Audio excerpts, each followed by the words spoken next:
Well, hello, beginning band baritone players. It is wonderful to see you. If we've not had the chance to meet yet, my name is Mr. Malone, and I'm one of the band directors who's going to get to work with you this year. My home school is Davidson. I'm one of the high school directors up there. Do the high school bands and the marching band, but I'm always so excited to get to work with our folks at THARP because beginning band is such a fun and exciting time. So we're going to kind of jump right in today, and we're just going to review some of the things that you guys have been working on in class or in your Zoom lessons, and hopefully this will just be a good reference for you guys as you're working through things. Some of the things we're going to be covering today are just kind of reviewing our mouthpiece buzzing, reviewing how to put the instrument together, which for baritone players is pretty easy. You made a good choice there. And then working through that first lesson that you guys have in your packet, lesson 1A. Okay, so to start, we're going to grab our mouthpiece out. So some of you may have it in your case, some of you may keep it in your backpack, however that works for you is fine. But we're going to go ahead and grab our mouthpiece. I've got mine right here. Now, a couple just quick reminders about buzzing before we use our mouthpiece. If you remember, when you want to buzz, this is the opportunity you have to spit on some people. Okay, we want to be careful of that, obviously, in this day and age. So, some things we can do to help us a little bit. First, you want to wet your lips a little bit. Perfect. We just want to get them a little bit wet before we start. We're going to take a nice deep breath in, and we're going to talk a lot about breathing as we go through these videos because breathing is really important. You got to make sure you have plenty of air full in your lungs so that you can exhale. Okay, so we're going to take a nice big breath in. We're going to blow out, and we're going to keep a little bit of pressure between our lips. Okay, I often think of it kind of like if imagine you've been riding your bike, okay, beautiful summer day, riding your bike through the neighborhood, and a bug flies in your mouth, and you want to get it out real fast, and you go, that sound. Just me? Am I the only one that's ever happened to? Anyway, you get the idea, okay? So that's basically what buzzing is. We're going to take that same sound, but we're going to try and sustain it for whatever period of time we choose. So I'm going to take a deep breath in, wet my lips,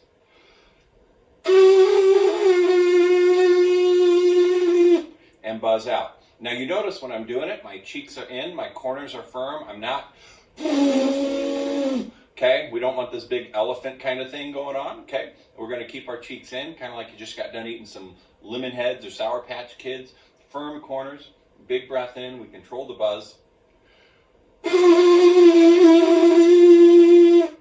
Okay, we're going to do that one more time. Big breath in, and this time let's go ahead and do it together. If you haven't been trying, we're going to take a big breath in. I'll count you off, say ready, go, and then we're going to see if we can hold that sound for 4 counts, okay? Here we go, together. Ready? Breathe.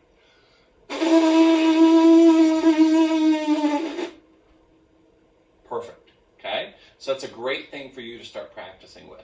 Now, once you can get that buzzing sound pretty good, then the real excitement comes because we get to use the mouthpiece. Okay? Now, in baritone, basically we want to center the mouthpiece pretty equally on the top lip and the bottom lip. Okay? So you don't want it to be way up high like this, and you don't want it to be way down low like this. You want to feel like the center of the mouthpiece is right where the opening of your lips meet, okay?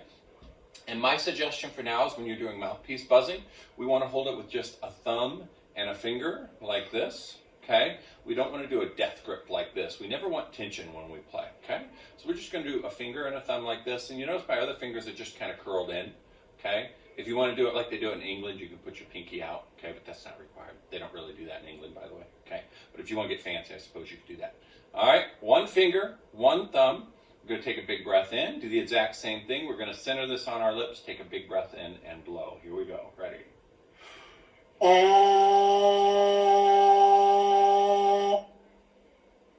Beautiful.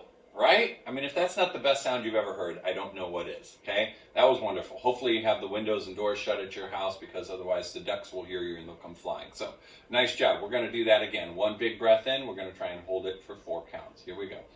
Ready and go.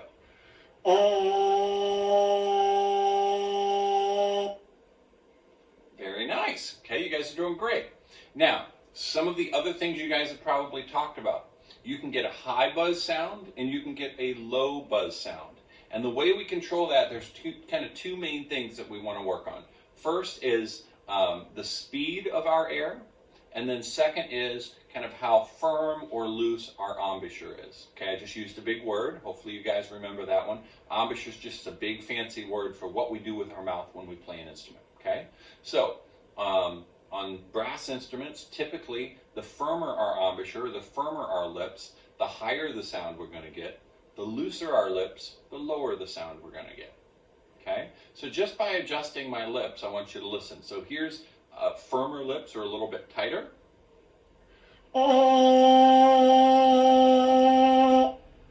Okay, and here's looser lips.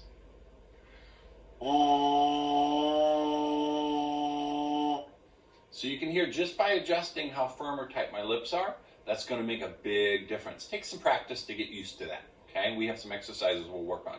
And then the other thing that I talked about is adjusting our speed of air. If my air comes out really slow, then my notes are going to be low. I always think slow means low. Okay, good way to remember that. And then faster air is going to be a higher sound again. So again, slower air. Faster air. Okay, so we want to work on being able to control that, because once we put it in the instrument, that's going to help us change a lot of notes, right? On the baritone, you've only got probably 3, maybe 4 valves, depending on which type you have. And so it's really important that we learn to adjust our embouchure to be able to help us get the different pitches that we want to be able to get. Okay, so we're going to do a couple other mouthpiece exercises here real quick. So let's start with everybody's favorite, what we call the siren. Okay, so the siren is where we start low, we go high, and then we try and end back low, right? So if you've ever been kind of playing in the front yard and you hear a fire truck come by or a police car or something, you kind of hear this sound. There's this magic scientific term called the Doppler effect.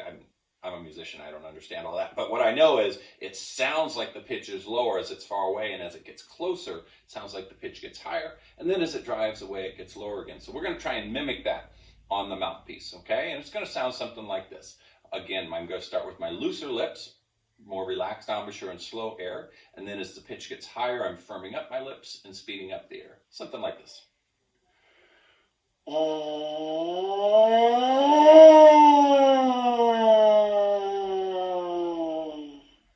Okay, hopefully you can hear the siren effect, okay? Let's try that one more time together.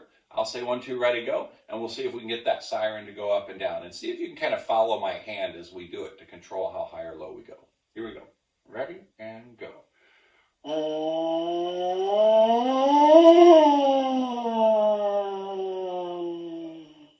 Nice job. That's very good. Let's do it one more time. Same thing. Ready, and go.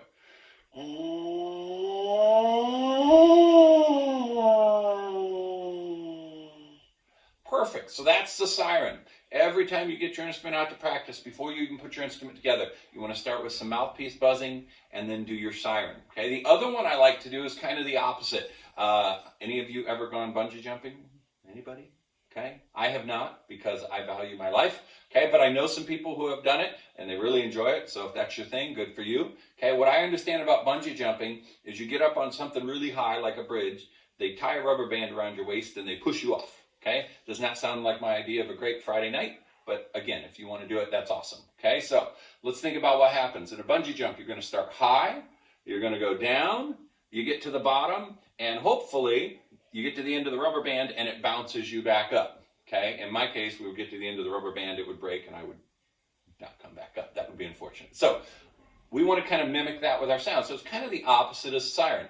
We're going to start high, firmer embouchure, faster air, go down. As we get to the bottom, we're going to bounce back up. So we're going to reverse that, and we're going to start to tighten our embouchure back up and speed our air up. So we're going to start high, relax to go low, firm up with faster air to go back up again. Sounds like this. Bungee jump.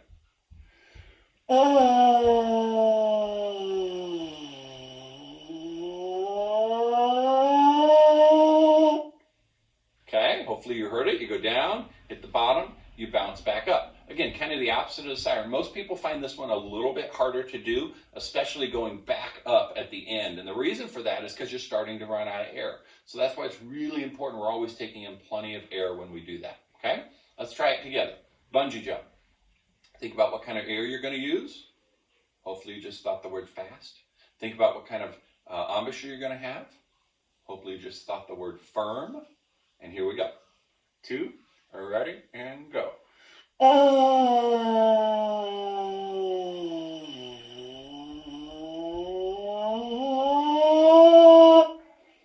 Beautiful. Let's do it one more time together. Here we go. Starting high, down, and then back up. Here we go. Ready, and go.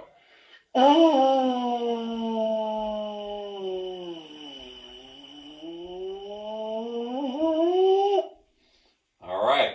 Nice job. So now we've got just our normal buzzing. We've got our siren that we're going to work on, and we've got our bungee jump. And then one last one that I always like to do, which is just kind of fun. I call this one the roller coaster. And this is where you just work that embouchure up and down, up and down, up and down, like if you were on a roller coaster doing one of these. And it kind of sounds like this.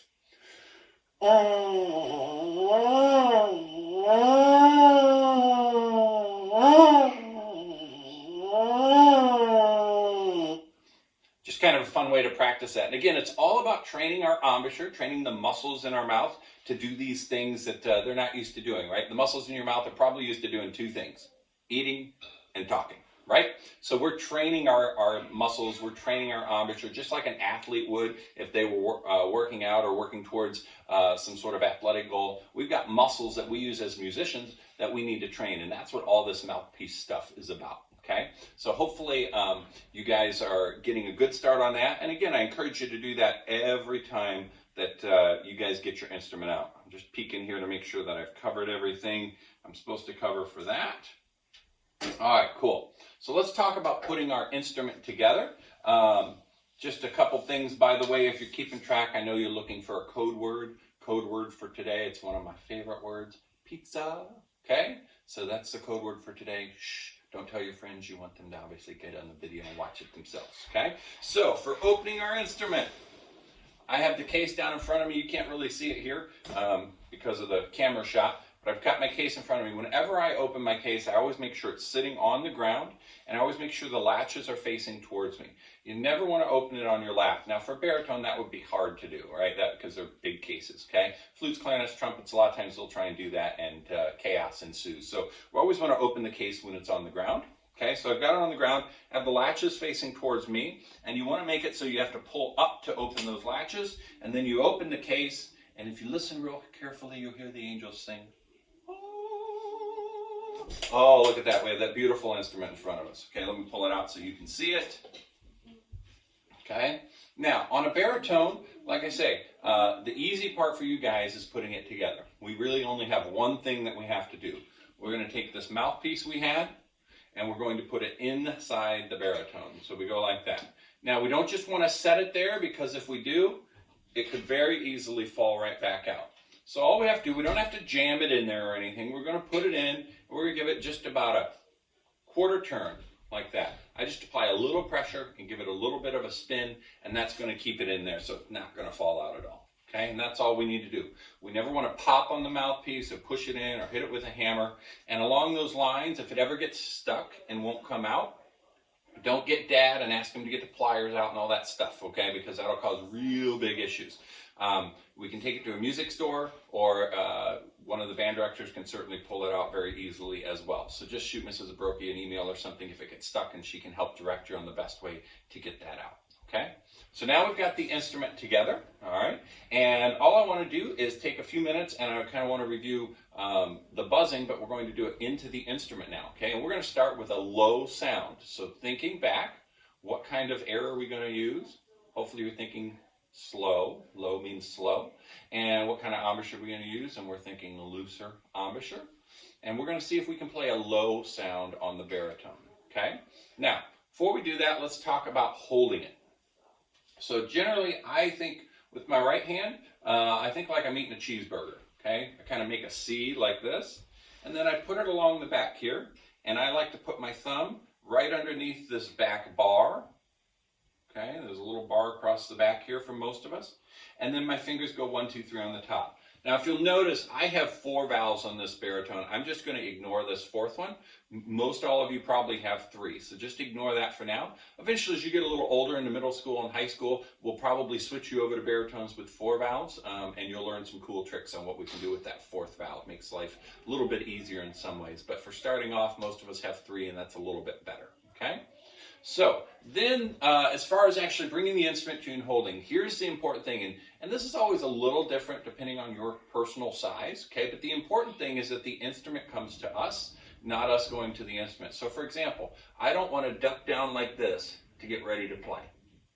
Because what that's doing is that's taking my trachea or my windpipe, where all the air comes from, and I'm squishing it, okay? And we don't ever want to do that. So we always want to be sitting up nice and tall. So as you're getting ready to play, you want to make sure you're sitting in a chair. You want to make sure that your bottom is flat on the ground, your feet are flat on the ground. You're not leaning back in the chair, okay? You're straight up and down. And then we bring the instrument to ourselves, okay? So with our left hand, what I generally do is I reach around this side, and I'll kind of hold down in this corner.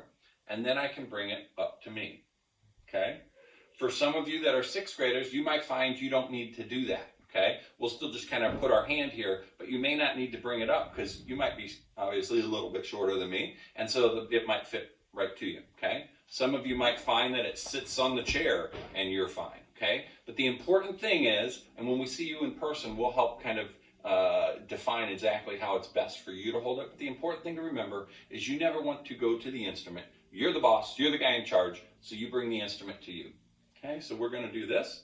Again, this hand, you notice my fingers are up on top. My fingers are curved. They're not flat down like this. Okay, it's really important that they're standing up nice and tall. And I'm going to play that low sound. Okay, so here's slow air and relaxed embouchure. And we're going to play a low note. Sounds like this.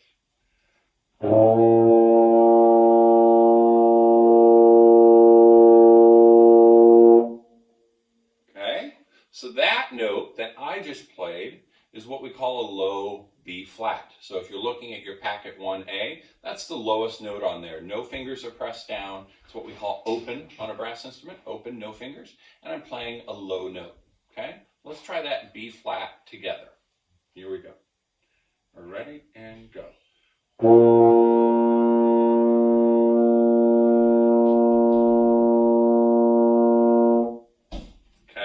As you're playing, you might find that your sound's higher than mine.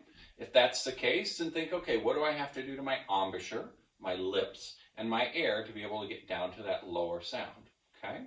So that's that B flat. Now what I want to do is we're going to do the same thing, but we're going to try and play a higher note, faster air. This is going to be what we call our F on the baritone. Still no fingers, faster air, firmer embouchure.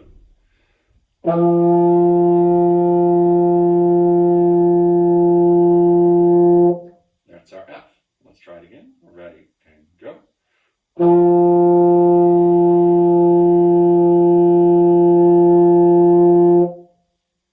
Okay, so we have our B flat and our F.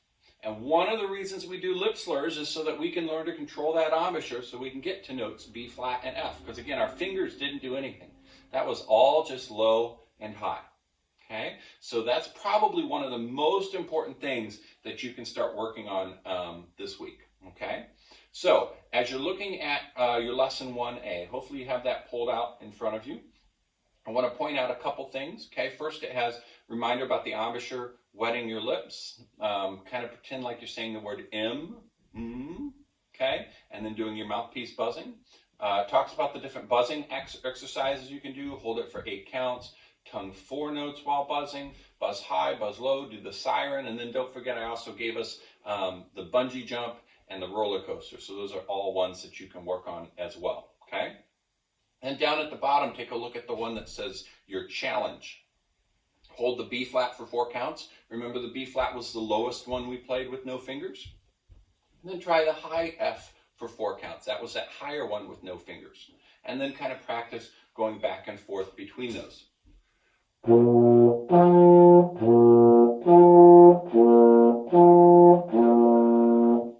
really important skill to work on, okay? And then finally, last thing here for this video, you can take a look at where it has all of the first five notes listed. You've got B flat, C, D, E flat, and F. And again, as you start getting confident on that B flat and that F, you can start working your way up what we call the scale. Okay, so we have our low B flat. I'm going to start down on the bottom. And then you notice your next note is C, and it has the first and third finger filled in. So that means we're going to press those down. So I'm pressing down the first and third finger, still keeping my hands nice and curved, and here's my C. Then I'm going to go up one more note on that sheet. First and second finger. This would be my D.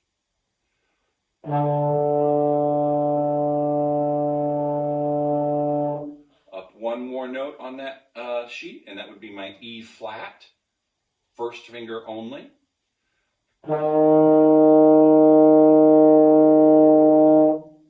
And then finally, no fingers down to play that high F again.